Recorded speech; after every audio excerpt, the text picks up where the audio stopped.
Internet use பண்ணுறப்போ நம்மளை disturb பண்ணுற பல விஷயங்களில் இம்பார்ட்டண்டான 2 விஷயம். ஒன்று கேப்சா, இன்னொன்று ஐ எம் நாட் அ ரோபோட். பொதுவாக நம்ம இன்டர்நெட் யூஸ் பண்ணி டிக்கெட் புக் பண்ணும்போதோ, இல்லை ஆன்லைன் அப்ளிகேஷன் பண்ணும்போதோ, இல்லை ஆன்லைன் டிரான்சாக்ஷன் பண்ணும்போதோ, இந்த மாதிரியான ஏதாவது ஒரு விஷயம் பண்ணும்போது அதில் கேட்குற எல்லா டீட்டெயில்ஸையும் கொடுத்து முடிச்சதுக்கப்புறம் கடைசியாக கேப்சா வரும். இந்த கேப்சா ஒன்று லெட்டர்ஸாவோ நம்பர்ஸாவோ இல்லை லெட்டர் நம்பர் கலந்தும் இருக்கும். இந்த கேப்சா எப்போவுமே தெளிவு இல்லாமல் கோணல் மணலாக மங்கலாக இருக்கும். ஏன் இந்த மாதிரி கேப்சா கேட்குறாங்க? இந்த கேப்சா ஏன் தெளிவு இல்லாமல் கோணல் மணலாக இருக்குது அப்படின்னு என்னைக்கா யோசிச்சிருக்கீங்களா? இந்த கேப்சா எதுக்கு யூஸ் ஆகுதுன்னா, நம்ம ஒரு வெப்சைட்டை யூஸ் பண்ணிட்டு இருக்கும்போது அந்த வெப்சைட்டை ஹேக்கர்ஸ் யாரும் கிராக் பண்ணிடக்கூடாதுங்கிறதுக்காக தான். எக்ஸாம்பிளுக்கு நீங்க ஒரு ஆன்லைன் டிரான்சாக்ஷன் பண்ணும்போதோ இல்லை ஆன்லைன்ல டிக்கெட் புக் பண்ணும்போதோ யாராவது ஹேக்கர்ஸ் ஒரே நேரத்தில் உள்ள பூந்து எல்லாத்தையும் கிராக் பண்ணிட்டு போயிடாம இருக்கிறதுக்காக தான் இந்த கேப்சா யூஸ் பண்றாங்க. என்னதான் மனுஷனோட கம்ப்யூட்டர் ரொம்ப பெரிய அட்வான்ஸ்டா இருந்தாலும் கம்ப்யூட்டரால இந்த கோணல் மணலான கேப்சாவை ஈஸியா ஸ்கேன் பண்ணி என்னன்னு அண்டர்ஸ்டாண்ட் பண்ணிக்க முடியாது. ஆனா மனுஷங்களால அவ்வளோ ஈஸியா அதை பண்ணிட்டு இந்த கேப்சால என்ன லெட்டர்ஸ் நம்பர்ஸ் இருக்குங்கிறத நம்மளால டைப் பண்ண முடியும். இப்படிதான்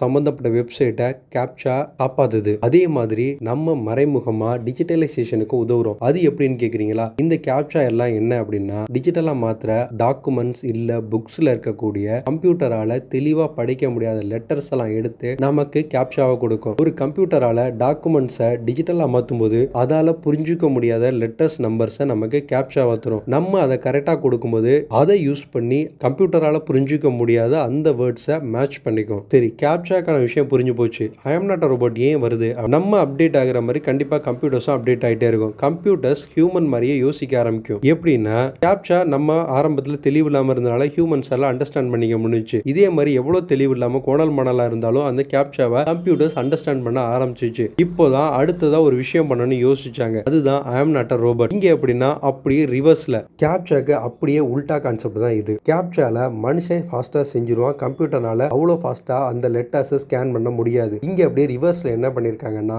photos I am not a robot வரதுக்கு முன்னாடி என்ன வரும்? இந்த போட்டோஸ்ல சிக்னலை கிளிக் பண்ணுங்க, இந்த போட்டோல பஸ் எதுன்னு பாருங்க, இந்த போட்டோல டயர் எதுன்னு பாருங்க அப்படின்லாம் வரும். இத கம்ப்யூட்டர்ஸ் ரொம்ப ஃபாஸ்டா பண்ணிரும். மனுஷனுக்கு கொஞ்ச நேரம் ஊத்து பார்த்துட்டு அதுக்கப்புறம் என்னென்னலாம் இருக்கு அப்படின்னு நம்ம கிளிக் பண்ணுவோம். நம்ம ஆர்வம் இதுல ரொம்ப ஃபாஸ்டா கிளிக் பண்ணா இல்ல இது ரோபோட் தான் அப்படின்னு சொல்லிட்டு சிஸ்டம் அடுத்தடுத்து திரும்ப கொடுக்கும். நம்மளும் ஃபாஸ்டா பண்ணிட்டே இருந்தோம்னா அந்த வெப்சைட்டை விட்டு நம்மள வெளியில அனுப்பிச்சிடுவாங்க. அதுக்கு என்ன பண்ணா நம்ம ஸ்லோவா பண்ணணும். இந்த மாதிரி வெப்சைட்ஸை கிராக் பண்ணாம இருக்கிறதுக்காக தான் I am not a robot பண்ணிருக்காங்க. நம்ம ஸ்லோவா டச் பண்ணிட்டே வந்திருந்தோம்னா கடைசி I am not a robot கேட்கும். I am not a robot click பண்ணணும் அப்படின்னா இது ரோபோட்ல பாட்ஸ் கிடையாது, ஹியூமன் தான் அப்படின்னு வெப்சைட் புரிஞ்சுக்கும். அது மட்டும் இல்ல, நம்ம இதுக்கு முன்னாடி யூஸ் பண்ண வெப்சைட், நம்ம மவுஸோட மூவ்மெண்ட், நம்ம டைப்பிங், நம்ம கிளிக் பண்ற எல்லாத்தையும் கால்குலேட் பண்ணி இது பாட்டா ஹியூமனா அப்படிங்கறத வெப்சைட்டே கண்டுபிடிச்சிடும். ஒரு வெப்சைட்டை எந்த பாட்ஸும் கிராக் பண்ணிடாம இருக்கிறதுக்காக தான் கேப்சா மற்றும் ஐ am not a robot use ஆகுது. இனிமே நான் ரோபோட்டா என்னை நீ கேட்டுட்டியே அப்படின்னு நீங்க ஃபீல் பண்ணாதீங்க. ஒரு வகையில நீங்க டிஜிட்டலைசேஷன் ஹெல்ப் பண்றீங்க. ரெண்டாவது, உங்க வெப்சைட் கிராக் ஆகாம இருக்கிறதுக்கு ஒரு சேஃப்டி வால் தான் இந்த கேப்சா மற்றும் ஐ எம் நாட் அ ரோபோட்ங்கிறத புரிஞ்சுக்கோங்க.